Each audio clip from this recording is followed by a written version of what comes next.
Hello my beautiful Leos, welcome to your reading. Now we're going to be looking at the energies and the theme for the week of the 4th to the 10th of October 2022. If you're in the Wellington or Greater Wellington area, I'm starting up a spiritual development group, and it's just for a bunch of like-minded people that are wanting to learn more, do more spiritually, just sort of even just explore things, and that's in the Greater Wellington area in New Zealand there.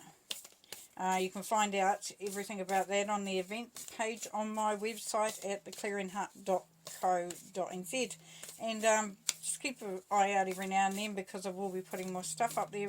We'll be doing an online one eventually when it's all figured out and ready, and yeah, so we can all join in and go on this beautiful journey together. Journey of evolvement, right? And it's participation too. So you'll be leading. So it won't be just all me facilitating and leading everything. It'll be a real case of what do you want to learn, where do you want to go with this, experiences, desires, all that sort of stuff. Alrighty, what have we got first? What have we got first, Leo? A time to give rather than take. Okay, interesting. Now, for some of you, this is going to be that, you've been called to sort of give more of yourself than you normally would have. Not because you didn't want to, but just because the situation didn't call for it. For others of you Leos, it's about learning to give back to yourself, allowing yourself to enjoy what's there, been given. It's your energy coming back to you. Balance spirituality and practicality. So what we're just talking about spiritual development. So it's for some of you, once again, we're going to have a couple of situations here, because these are general readings. But for some of you, you are too practical. There's no sort of like looking at the wider side of things, looking at the things that may be more magical, that may not make as much sense, that aren't as tangible, but still have a lot of meaning, a lot of power, and a lot of support behind them.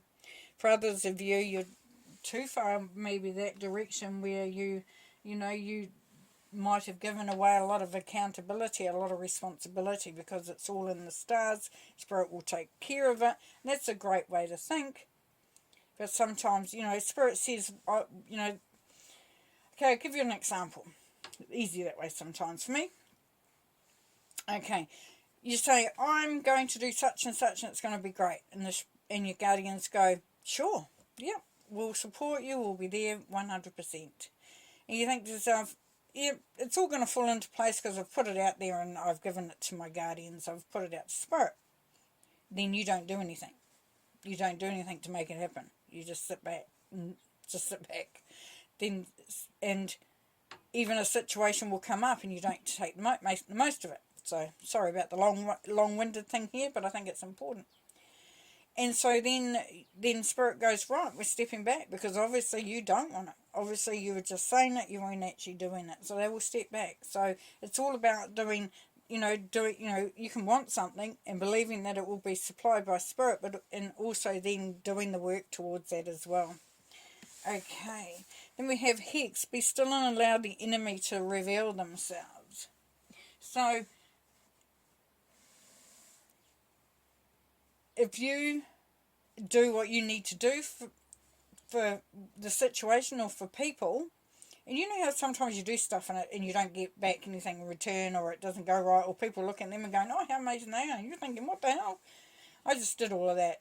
And this comes back to a time to give rather than take. Now it's saying that if you're doing what you're doing instead of worrying about what other people are doing or what they're getting out of it, then that quite often will bring that good energy back to you.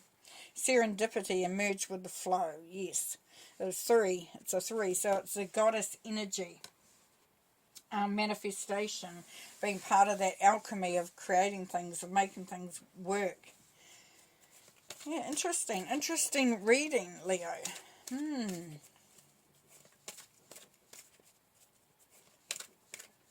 Yeah, a beautiful energy here that it's kind of like, you know, the more you give, the more you get back. It's like what you give out, you get back tenfold, you know. And allow yourself to believe in the impossible, but still continue to move in the direction that feels right for you. And for some of you, you know, if you're quietly just letting things work their way out and going with the flow, then your enemy, because they're just going to be too full on and they won't be able to stand it that you're not reacting, will actually present themselves. Happens quite often. It's quite interesting to watch. So we've got the Seven of Swords, the King of Staffs, and the Queen of Vesicles. Nice. So we've got the Seven of Swords, boundaries. So yes, we've got to. If you've got enemies around you, or even if you haven't, it's best to set your day saying, please protect me. You know, ask your guardians to set those boundaries around you, and to allow you to move and to be aware. You know, when you do the boundaries, it's really good because you are then telling people what your expectations are and not allowing yourself to get carried away or you know, tricked into doing what you don't want to be doing. You know, it really is just keeping a firm grasp on where you're at and what you're feeling. Now, it could be for some of you it's in a relationship and you're saying, well, you know, I need this and I will give you this and you tell me what you need and that. And the King of Staffs, King of Staffs is Sagittarius energy. Now, this king here is very much about sometimes going against the grain or going against tradition or going against what's happening because, you know, it's more important to create, to make, to you know, to you know, just do something that lends itself to being very, very special and beneficial, if you know what I mean. It's like, you know, you can see his hair is going in that direction. He's fighting against the wind. He's moving against the wind. He's got himself all sort of like, you know, he's got his staff tucked under his arm and he's just going with that forward movement. And that's the intensity of the King of Staffs. Now, it is fire energy, so it is part of you, Leo. Queen of Vesicles. Now, this is making sure that everything is taken care of, usually in a financial situation. Now, the Queen will always make sure that everyone has what they need. The bills are paid. If it's the business that sorted itself out. The staff are paid. You know, we've got the product and it's being paid for. If it's in a relationship, it's making sure that everybody is nurtured, is given what they need, and everything is in place, you know, plan A, plan B, and all that sort of thing. Also for the Queen of Vesicles, where there is for me, always a sense of maybe learning something new, and you know that creates that the frequency of abundance, of prosperity, of bringing through more and more and more. See, the more you know, the more you can create. Coming through from there.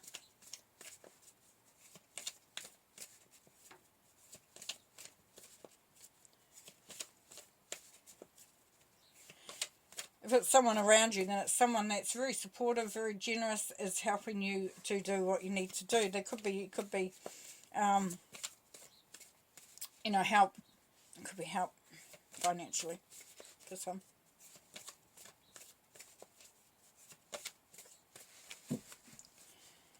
Okie doke. Nine of Cups.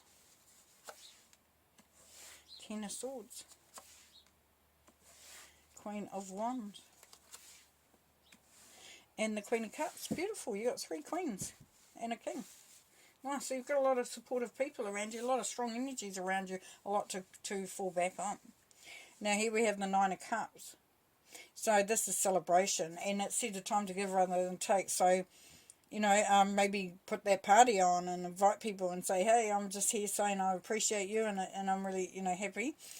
For others, it's just there's something coming through that's really exciting and everybody's celebrating because it's time for that celebrationary feel about it. It's also wish fulfillment with the Nine of Cups, so it's beautiful. Ten of Swords, a bad situation, maybe trauma, maybe, you know, something emotionally that's been quite hard is now leaving you behind. Well, you're leaving it behind, should I say. It's the Ten of Swords. Next step is the Ace, and that's when you move into a new direction. And here we have the Queen of Wands, another fire energy. This is Aries energy, but this is that power, that passion, that conviction of what has been done. If it's you, then you're feeling very excited. You're wanting to make things right. You're wanting to make things good, and you're not about to let anyone really stand in your way. But someone around you, they have the similar qualities. And this is about being master of your own destiny, or captain of your own ship. Now, the Queen of Cups is someone who's caring, nurturing, has a beautiful heart, is very loyal too, and someone that cares about you. If it's you, then you are moving, into a place of feeling very, this is the mother energy. It's a nurturing energy, and it can be for both genders, but it really is just about opening your heart, being, and in a mature way where it's sort of like, it's not based on anything really. It's just based on being, being in the moment. Feeling that love, feeling that optimism.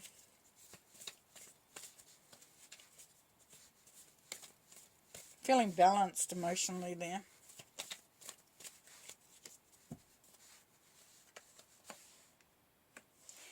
There's the King of Cups. The Three of Wands. And the Chariot. Beautiful. Okay, so we've got the King of Cups. Similar to the Queen of Cups, so we've got the power couple here. So it's somebody who's on the same page as, if this is you, then they're on the same page as you. They're just as giving and as loving, and it's kind of like the couple that just keep giving and giving. For others of you, it's somebody who is not being manipulated or responding in any way, but very emotionally stable. It's knowing who you are, it's knowing what you feel, it's knowing the truth of who you are that is coming through there. Knowing that you may be unique in the way that you see, do and feel, but knowing that it's the truth of who you are. So that could be you as well, and that's Pisces energy there. Now the Three of Wands is beautiful because it's telling you that you're looking at your future, you're looking at what you're wanting, it's looking out and reflecting on what's happened, and knowing that your ship has come in, and knowing that you're ready to do that because you've created the stability. The Two of Wands is about setting a firm foundation, a firm path that you're going down, and now it's time to look at how that's going to pan out, how that's going to work out. And then we've got the Chariot, so we've got definitely forward movement. We've got forward movement though that is very much in you are in charge of that forward movement here. So for some of you, you could be traveling. Definitely you could be traveling, a moving house, whatever the situation is. There's a movement here, there's definite movement here, but it's not something that you get sort of fixated on, or I got to get that happening. It's something that flows. There's a lot of balance behind it there, a real surety, a real calmness with that one there, Leo, which is nice. And it's kind of like you've fought the good fight, and now you're moving forward based on that, it's like karma. Two of Swords. Ace of Swords is that ace that I was talking about. The Hermit. And the World. Beautiful. So you're going to learn a lot about yourself this week in this journey that you've been on, and the information that's coming through. There's data that's coming through, there's information that's coming through. This is a journey, this is intelligence, but it's also a reframing time as well, and the spotlight will be on what is wise. The wisdom will be there. It's beautiful, and it's due to hard work, and that's bringing through the energy of the world. Rewards. This is rewards. This is going through a karmic pattern cycle and coming out the other end with the rewards that come from that. Now the Ace of Swords here is saying that this is your energy coming back to you, that because you've been strategic, you've been focused, you've been working on something, that this opportunity has come through for you. And the Two of Swords says that there, even though there is confusion, that there is an opportunity here to open, you know, open your eyes and put your swords down and embrace whatever is coming through. As we know, it's really good stuff. It's the Ace of Swords. You know, it's the opportunity here, and the wisdom, and the going through that journey and coming out into the world. So as we can see, that the moon is hidden at the moment, so things may not be clear right at the beginning of this, but they will become very clear, and you'll have a better understanding of the of that, you know, that beautiful energy that you've given out coming back to you. Alright, well, what an amazing reading, Leo. That's really, really beautiful. Thank you for watching, and I'm really grateful to be able to do that reading for you, and can't wait to see you next week. Alright, bye.